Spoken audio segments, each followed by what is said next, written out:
आप सभी चैतन्य परमात्माओं को सादर प्रणाम। जय जिनेन्द्र।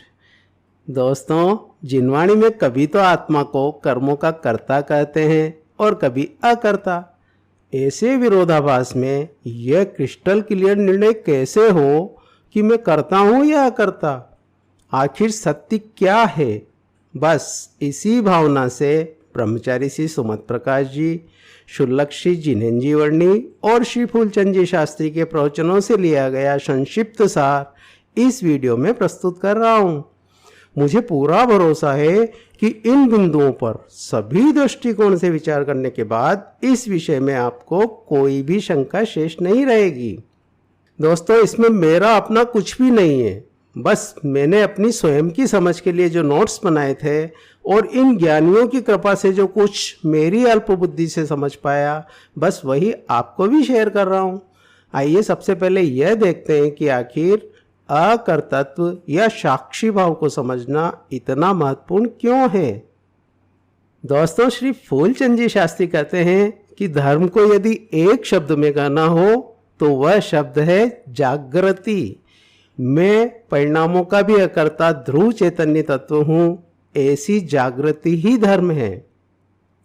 ऐसे ही श्री सुमत प्रकाश जी कहते हैं कि पूरे जैन शासन में समझने और समझाने लायक सबसे अधिक महत्वपूर्ण विषय को यदि एक शब्द में कहना हो तो वह शब्द है अकर्तृत्व। ये अकर्तृत्व भाव पूरे जैन दर्शन का सार है।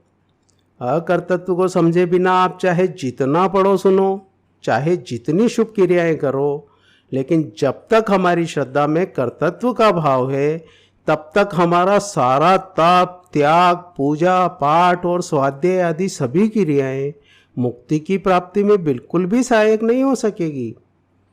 इनसे भले ही स्वर्ग आदि उच्च गतियों की प्राप्ति हो जाए, मगर अकर्तृत्व के बोध के बिना हमें चार गतियों में घूम फिरकर अंत में निगोद में जाने से बचाने वाला कोई नहीं है।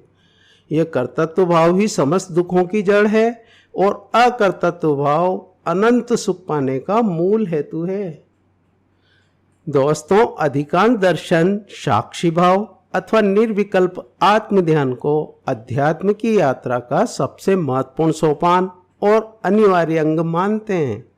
साधना के पथ पर आगे बढ़ने की पूरी यात्रा निर्विकल्प ध्यान से शुरू होकर ही अंततः मुक्ति की मंजिल तक पहुंचती है। दोस्तों, हालांकि हमारे लौकिक जीवन के तनाव तो अकर्तृत्व की सामान्य समझ से ही कम हो सकते हैं, लेकिन अंतर जगत में जो विकल्पों की तरंगे निरंतर उछलती रहती है, वे तरंगे अकर्तृत्व की सच्ची और गहरी समझ के बिना शांत हो ही नहीं सकती, और ये तरंगे शांत हुए बिना निर्विकल्प आत्मध्यान हो ही नहीं सकता। बस इसीलिए अकर्तृत्व को समझना बहुत जरूरी है। आइए पहले ये देखते हैं कि अकर्तृत्व भाव का आशय क्या है। दोस्तों, सामान्यतः तो यही कहा जाता है कि आत्मा मात्र ज्ञाता दृष्टा है और जानने देखने के अलावा वह और कुछ भी नहीं करता। लेकिन इससे भी आगे अकर्तृत्व भाव का सुप्रीम लेवल का परम सत्य यह है कि जानने देखने का कार्य भी हम नहीं करते, क्योंकि एक समय की पर्याय का कर्ता विश्व में कोई भी नहीं है। दोस्तों, इस कथन के पीछे जैन दर्शन का एक अत्यंत महत्वपूर्ण सिद्धांत है, जिसके अनुसार प्रत्येक द्रव्य के प्रत्येक गुण की प्रत्येक पर्याय अपनी स्वयं की तत्समय की योग्यता अनुसार होती है और वह योग्यता अपने स्व समय में ऑटोमेटिक आती है, मेरे लाने से नहीं आती। और जब उस योग्यता को मैं नहीं ला सकता तो फिर उसका कर्ता भी मैं कैसे हो सकता हूँ? अतः इस सिद्धांत का मतलब तो यही निकला कि यह जानने देखने रूप कार्य भी वास्तव में पर्याय की अपनी तत्समय की योग्यता अनुसार सहज ही होता है, उसे भी करना नहीं पड़ता। दोस्तों, ये सब तो तथ्यात्मक जानकारी या थ्योरी मात्र है, लेकिन इस वीडियो को बनाने का असली प्रयोजन यह है कि आखिर हम प्रैक्टिकली इस निर्णय तक कैसे पहुँचें कि यही सत्य है। आखिर इसका प्रमाण क्या है? इसके लिए हम कुछ तर्क और युक्तियों के आधार पर विचार करके इस सत्य का निर्णय करेंगे। दोस्तों, वास्तव में अकर्तृत्व एक प्राकृतिक सत्य या यूनिवर्सल ट्रुथ है। इसीलिए शास्त्र ज्ञान को एक ओर रखकर सबसे पहले हम सीधे सीधे प्रकृति की इस खुली पाठशाला में जाकर वह सत्य समझते हैं जो कि प्रकृति स्वयं प्रत्यक्ष जीवंत उदाहरणों के द्वारा हमें समझा रही है। लेकिन इन्हें समझने के लिए खुली दृष्टि चाहिए। आइए देखते हैं कि प्रकृति के आधार पर अकर्तृत्व की सिद्धि कैसे हो रही है। दोस्तों, इस विश्व में हमें दो ही प्रकार के पदार्थ दिखाई देते हैं, चेतन और अचेतन। अब पहले जरा उन अचेतन जड़ पदार्थों का निरीक्षण कीजिए। इनके पास हमारी तरह कोई ज्ञान नहीं है, फिर भी इनका परिणमन बिना किसी के किए और बिना बुद्धि लगाए अपने समय पर व्यवस्थित तरीके से ऑटोमेटिक कैसे हो रहा है। आप जरा विचार कीजिए कि फूलों में तरह तरह के रंग, फलों में रस और बादलों में पानी कौन भरता है। सूर्य का उदय अस्त होना, सर्दी गर्मी वर्षा आदि मौसम परिवर्तन और बाढ़ भूकंप ज्वालामुखी आदि प्राकृतिक प्रकोप होना, आखिर कौन शक्ति है जो इन सबको संचालित और नियंत्रित कर रही है। ऐसे ही मनुष्य के अलावा चेतन जगत के अन्य सभी छोटे बड़े प्राणियों की दैनिक दिनचर्या अपने अपने वर्ग के अनुसार ऑटोमेटिक कैसे होती रहती है। दोस्तों, इन प्राणियों की कार्यप्रणाली में ऐसी हैरत अंगेज कलाकारी देखने को मिलती है जिन्हें देखकर आप दंग रह जाएंगे। जैसे कि 2 हाथ वाला बुद्धिमान इंसान भी बया जैसा घोंसला बना नहीं सकता। बिना किसी के सिखाए, बिना कोई बुद्धि लगाए, बिना किसी सोच विचार और टेंशन के प्राणी जगत के ये सब जीव जंतु जिस कुशलता से अपना जीवन जीते हैं वो सब विज्ञान के लिए भी आश्चर्य का विषय है। वैज्ञानिक भी प्रकृति के इन रहस्यों को आज तक पूरी तरह समझ नहीं पाए हैं। दोस्तों, प्रकृति की इस ऑटोमेटिक व्यवस्था को हम लॉ ऑफ यूनिवर्स अथवा लॉ ऑफ नेचर कह सकते हैं। अल्पबुद्धि वाले जन साधारण को इस ऑटोमेटिक व्यवस्था का विश्वास होना बहुत ही कठिन है। इस कारण से कुछ दर्शनों ने ईश्वर को कर्ता बताकर उसके आधार पर भी यही समझाने का प्रयास किया है कि हम कुछ नहीं करते, सब कुछ भगवान करते हैं। लेकिन दोस्तों, वह तो बच्चों को बच्चों की भाषा में समझाने का प्रयास है। अतः एक बार ईश्वर करता है इस धारणा को छोड़कर, अथवा ये प्रकृति ही ईश्वर है, प्रकृति ही प्रभु है, ऐसा मानकर अब प्रकृति की इस व्यवस्था को समझकर अकर्तृत्व की सिद्धि करते हैं। तो दोस्तों, विश्व के अन्य सभी जड़ पदार्थों और चेतन प्राणियों का परिणमन बिना कोई बुद्धि लगाए, बिना किसी सोच विचार और टेंशन के ऑटोमेटिक हो ही रहा है, ये तो हमें स्वीकार है। अब जरा विचार कीजिए कि यह मनुष्य नाम का प्राणी भी क्या इसी प्रकृति का एक अंग नहीं है। आप कहेंगे कि बिल्कुल है ही। अब समझने वाली बात यह है कि प्रकृति की सर्वोत्कृष्ट रचना यह आत्मा नाम का पदार्थ और उसकी ही यह सर्वश्रेष्ठ अवस्था जिसे मनुष्य कहते हैं, इसका परिणमन भी अन्य प्राणियों की तरह ही ऑटोमेटिक क्यों नहीं हो सकता। दोस्तों, आप विचारिए कि एक इंद्रिय निगोद अवस्था से लेकर 4 इंद्रिय अवस्था तक तो मन ही नहीं होता, इसलिए वहां तो हमारे अंदर सोचने विचारने की क्षमता ही नहीं थी। तो फिर उन अवस्थाओं में हमने पूजा पाठ, स्वाध्याय, भक्ति, व्रत, तप, दान आदि कौन सा पुरुषार्थ किया था। और जब ऐसा कुछ भी नहीं किया तो फिर आखिर हम मनुष्य अवस्था तक पहुंचे कैसे।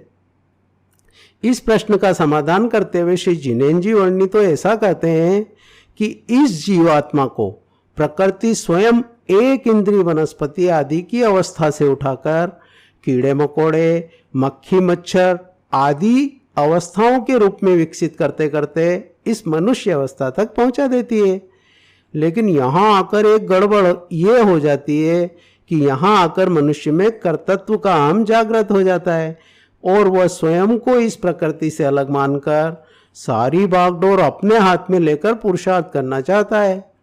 बस इसी कारण से उसकी ये नेचुरल विकास की यात्रा रुक जाती है। यदि मनुष्य में ये कर्तृत्व का अहंकार जागृत ना हुआ होता तो प्रकृति स्वयं ही उसे भगवान तक भी पहुंचा देती। दोस्तों, आप जितना जितना प्रकृति की इस व्यवस्था का निरीक्षण करके गहराई से विचार करेंगे, आपको स्वयं यह अनुभव होने लगेगा कि सत्य तो यही है कि हमारा भी समस्त परिणमन प्रकृति की उसी व्यवस्था के अनुसार ऑटोमेटिक ही हो रहा है। यहाँ सब कुछ स्वसंचालित है। फर्क बस इतना है कि मनुष्य का हम इसे स्वीकार नहीं कर पाता और पूरी जिंदगी कर्तृत्व का बोझा अपने सिर पर ढोता रहता है। अपने कर्तृत्व के अहंकार का समर्पण होते ही प्रकृति रूपी प्रभु की अहेतु की कृपा इंसान को भगवान बनने का मार्ग दिखा देती है। दोस्तों, वास्तव में ये मनुष्य पर्याय प्रकृति ने हमें अकर्तृत्व स्वभाव को समझकर कर्तृत्व के समस्त संकल्प विकल्पों से मुक्त होकर निर्विकल्प आत्मानुभव करने के लिए ही प्रदान की है। अतः कर्तृत्व की समस्त टेंशन से मुक्त होकर परमात्मा अवस्था पाने का पुरुषार्थ होने में ही इस मनुष्य जन्म की सार्थकता है। दोस्तों, आइए अब ये देखते हैं कि जैन दर्शन के आधार पर अकर्तृत्व की सिद्धि कैसे की जा सकती है। जैन दर्शन का तो मूल प्राण ही अकर्तावाद है। सर्वज्ञ परमात्मा ने भी इस विश्व की प्राकृतिक व्यवस्था जैसी है वैसी मात्र बताई है, बनाई नहीं है। जैन दर्शन में भी प्राकृतिक सत्य अर्थात स्वतंत्र वस्तु व्यवस्था के आधार पर ही अकर्तृत्व को समझाया है। जैन दर्शन में द्रव्य गुण पर्याय का जो स्वरूप बताया गया है उस पर गहराई से विचार करने मात्र से ही अकर्तृत्व की सिद्धि की जा सकती है। आइए देखते हैं कैसे। जैन दर्शन के अनुसार द्रव्य में दो अंश हैं, एक नित्य और दूसरा अनित्य। नित्य अंश का नाम गुण है। ये गुण अनादि अनंत एक रूप हैं, अपरिवर्तनीय हैं, ध्रुव हैं। इसका मतलब ये है कि गुणों में कोई भी कैसे भी कुछ भी परिवर्तन नहीं कर सकता और इन समस्त गुणों के समूह का नाम ही तो द्रव्य है। अतः द्रव्य और गुणों में तो कुछ भी परिवर्तन करने की कोई गुंजाइश ही नहीं है।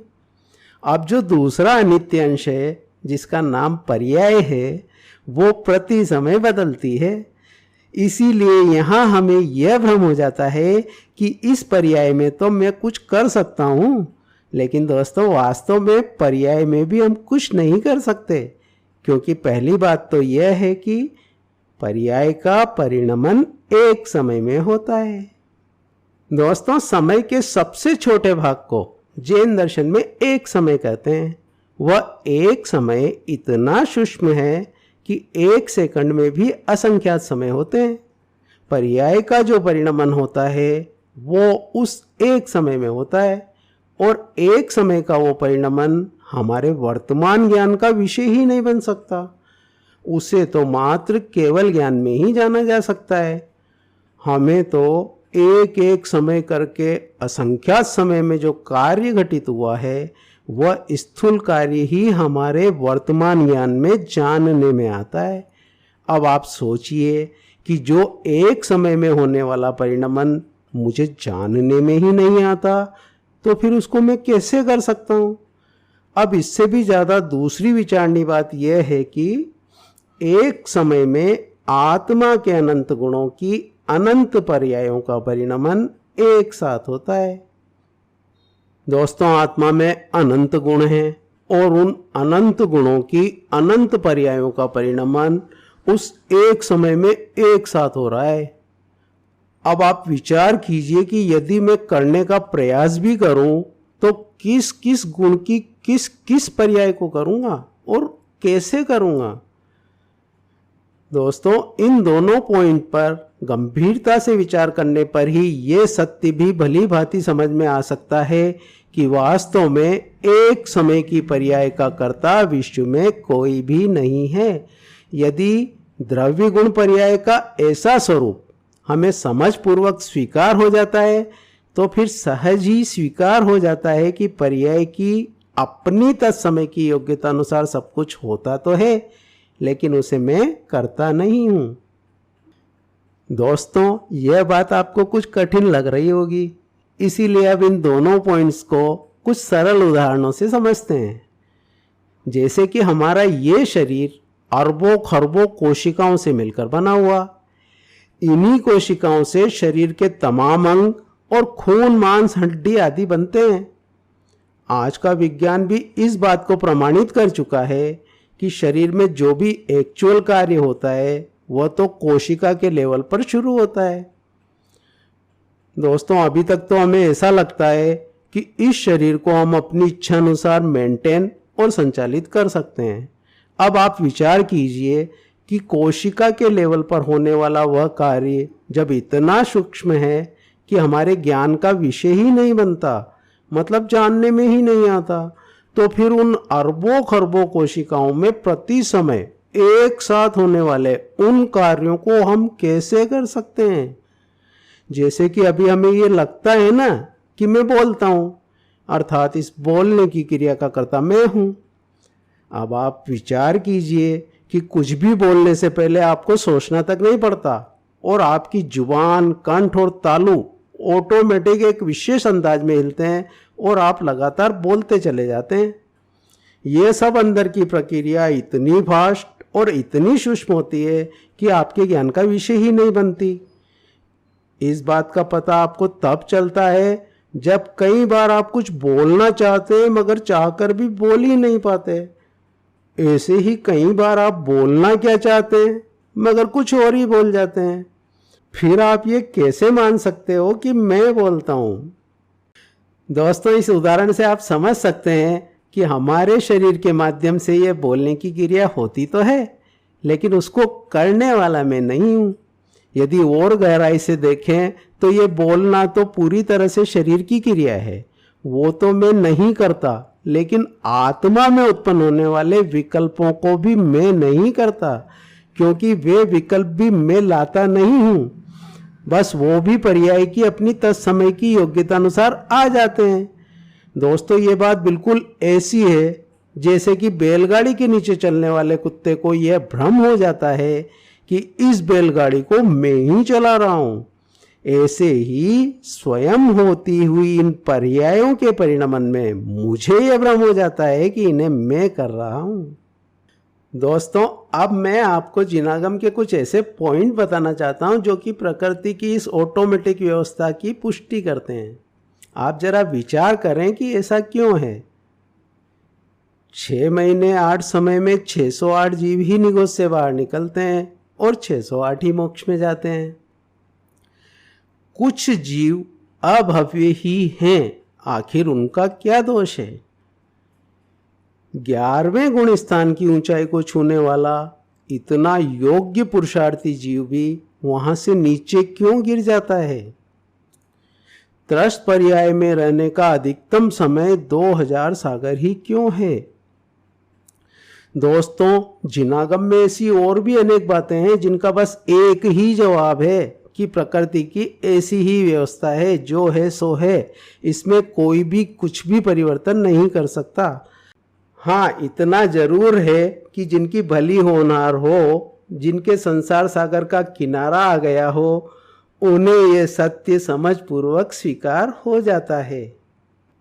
दोस्तों, कुछ लोगों को लगता है कि ऐसी बातें बताने से तो लोग स्वच्छंदी हो जाएंगे, लेकिन मैं उन लोगों से पूछना चाहूँगा कि इन बातों को बताने से स्वच्छंदता होने का भय है। आपकी ये बात सही होने पर भी यदि जिनागम में ये सब बताया है तो इसका कोई तो प्रयोजन होगा, वरना ऐसी बातें जिनागम में बताने की आवश्यकता ही क्या थी। दोस्तों, सर्वज्ञ भगवान वीतरागी होने के साथ हितैषी भी हैं, इसीलिए उन्होंने सर्व जीवों के हित के लिए ही ये सब सत्य बताया, जो कि वास्तविक वस्तु स्वरूप है।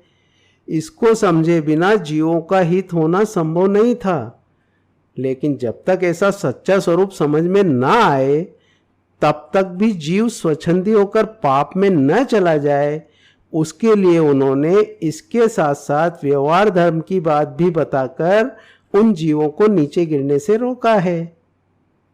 दोस्तों, कुछ लोगों को अकर्तृत्व को स्वीकार करने में पुरुषार्थहीनता दिखने लगती है, जबकि प्रैक्टिकली कोशिश करके देखोगे तो आपको स्वयं पता चल जाएगा कि वास्तव में अकर्तृत्व की सहज स्वीकृति होना कितनी कठिन पड़ती है। तब आपको यह समझ में आ जाएगा कि इसकी स्वीकृति में पुरुषार्थहीनता नहीं बल्कि यही सच्चा पुरुषार्थ है। दोस्तों, बुद्धि के स्तर पर अकर्तृत्व भाव का निर्णय हो जाने से भी हमारे जीवन में टेंशन काफ़ी कम हो सकती है। इसके बाद भी जो टेंशन हो जाती है वह भी वास्तव में अकर्तृत्व भाव को भूलकर ही होती है, और उसे दूर करने का उपाय वापस अकर्तृत्व भाव को याद करना ही है। अतः टेंशन क्यों हो जाती है उसकी भी आकुलता न करके अकर्तृत्व देखना ही उससे मुक्त होने का सच्चा उपाय है। हाँ, आकुलता का होना यह दर्शाता है कि अभी हमें अकर्तृत्व भाव के निर्णय को दृढ़ करने के लिए थोड़ी और मेहनत की आवश्यकता है। इसीलिए हम फिर से प्रयास करें, निरंतर लगे रहें, तो समय आने पर मंजिल भी अपने आप मिल जाती है। दोस्तों, यहाँ आपका एक प्रश्न हो सकता है कि जब हम कुछ भी नहीं करते, जब आत्मा अकर्ता ही है, तो फिर जिनवाणी में उसको कर्मों का कर्ता भोक्ता क्यों कहा जाता है? इस प्रश्न के समाधान पर हम अगले वीडियो में विचार करने वाले हैं। फिलहाल तो आपसे इतना निवेदन है कि यदि यह वीडियो आपको उपयोगी लगा हो तो प्लीज़ इस पर कमेंट और लाइक करके मुझे प्रोत्साहित करें, और अन्य साधर्मी भाइयों को अधिक से अधिक शेयर करें। आप सभी को बहुत बहुत धन्यवाद। जय जिनेंद्र।